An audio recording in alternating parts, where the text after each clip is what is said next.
my first race after a 42-year layoff with 50 breaths. I was so nervous I could barely stand it, and you can tell from the way I took off.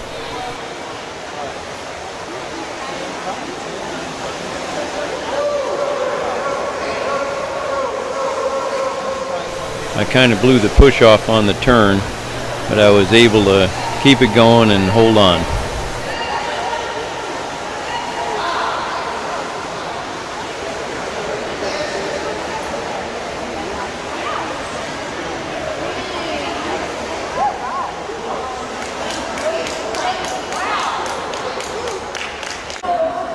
Needless to say, after that 50, I just about wore myself out in 2 laps. I wasn't sure exactly what pace to take in the 200 breaths, which is this event. If you watch the person in the outside lane, he gets quite a head start on me.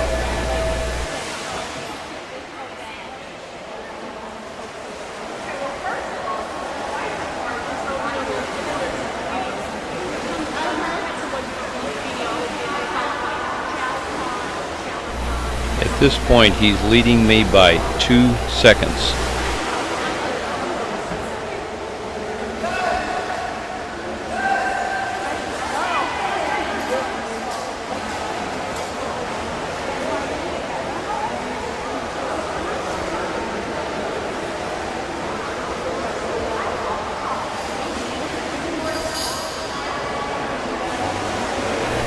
Now he has a 3-second lead. I finally saw him, and I thought, well, I can just cruise and catch him. That's the way I used to do it when I was young.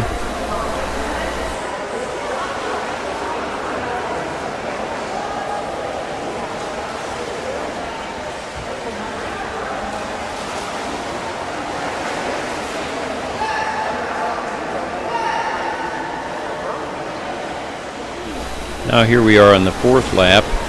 I started to realize I better pick it up, so I'm taking longer arm strokes, trying to conserve my energy to see if I can catch him.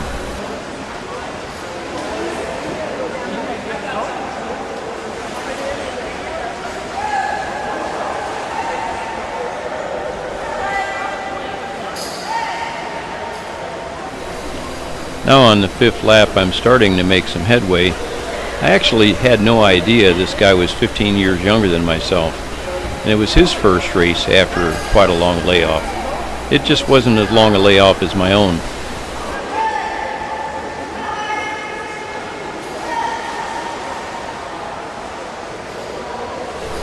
Now here we are near the completion of the 6th lap, and I'm starting to realize I better really put on the steam. So I started to really try to pick it up and shorten the distance between myself and him.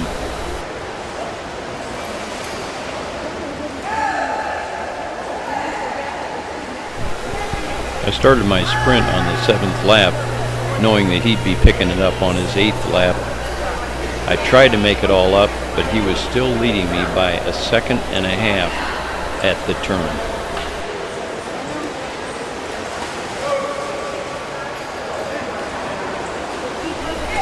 At this point, I had nothing to lose.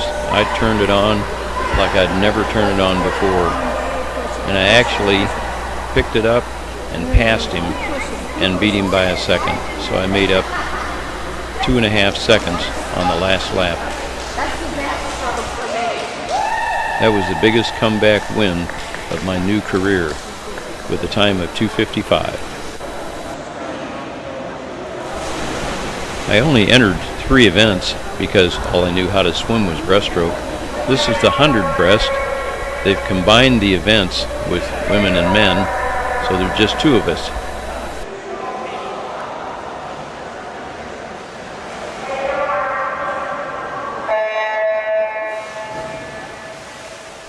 Once again, after such a long layoff, I was again struggling to figure out what pace to swim.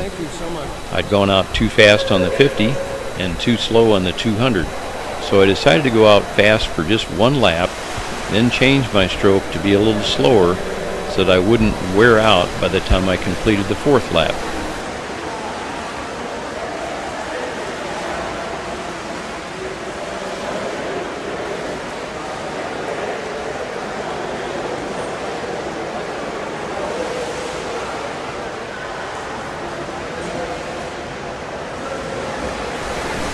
Here on the third lap, I was just trying to maintain my pace. I was feeling pretty good and turning over at, I think, just about right.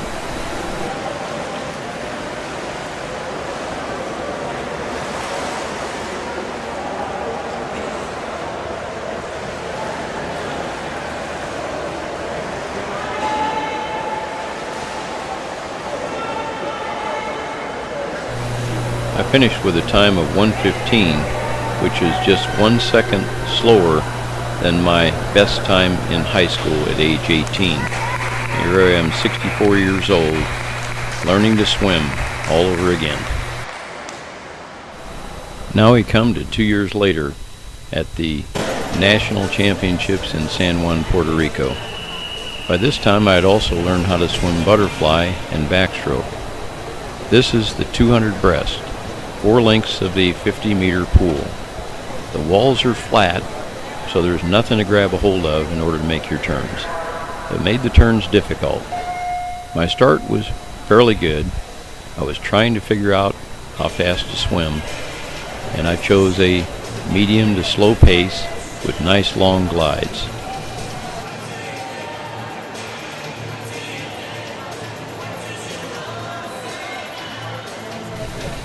At this point I was starting to pull away from the pack, but I actually was not aware of that.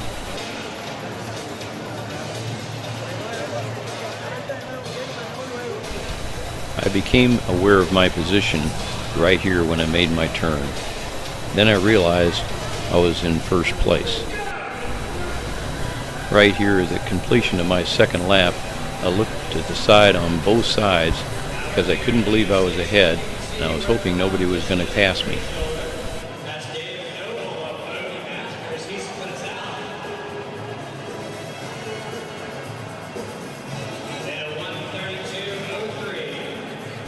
My split on the turn was 1:32.03. By this time on the third lap, I had gained so much that I knew if I didn't get disqualified, I was going to win.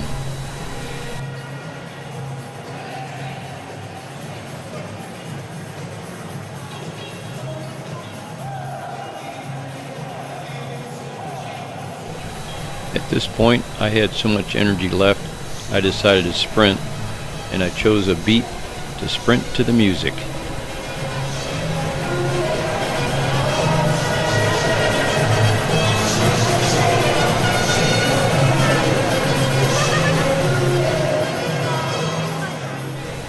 Now when I go back and look at myself swimming, I realize that if I hadn't been showing off and sprinting so much, I probably could have made more efficient time and been faster.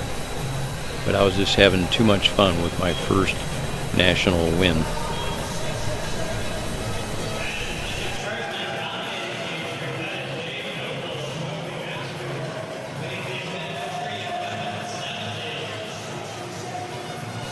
My time of 3 minutes 11 seconds and 70 hundredths turned out to be the second fastest in the world for 2010.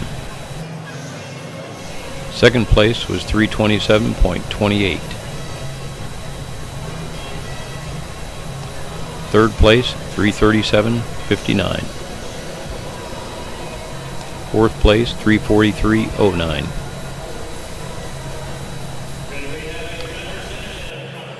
Fifth place, 3:51.46. Now it's the next day and the 100 breast. All of the same players are in. Fortunately for me, I learned that the fastest guy in the world was not at this meet. So I was feeling good, hoping I could take it out at a good pace and win another national championship.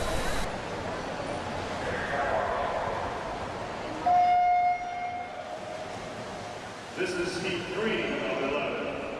Swimming in lane 1 is Ray Hochschlag. Georgia Masters. Swimming in lane 3 is Justice Baird. Swimming in lane 4 is John Zeigler. In lane 5, Dave Noble.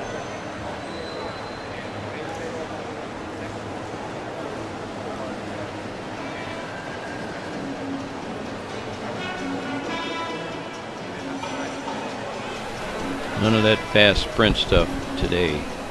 I'm more serious and wanting to keep my stroke efficient. Way out front in this heat is in lane 5. That's David Noble, age 67.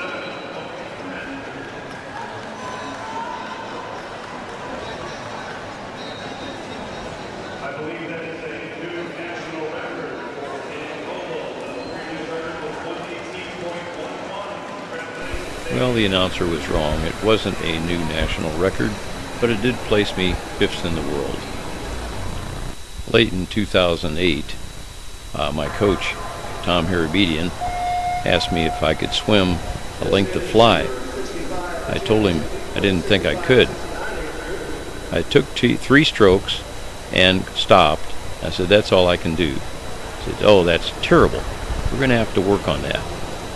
So now, 2 years later, after studying the rule book and figuring out my new kick alternating with whip kick and dolphin kick, I put together a 200 fly that was good enough to win All-American in 2010.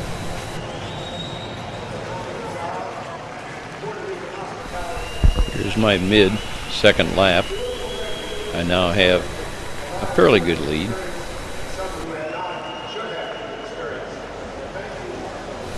Here is just past halfway on the 3rd lap. Just one more lap to go.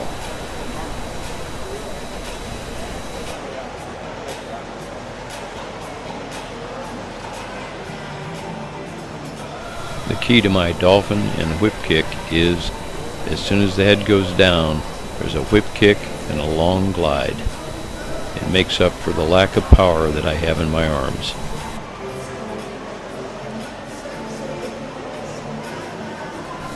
At this point, I can barely get my arms out of the water, just enough to finish.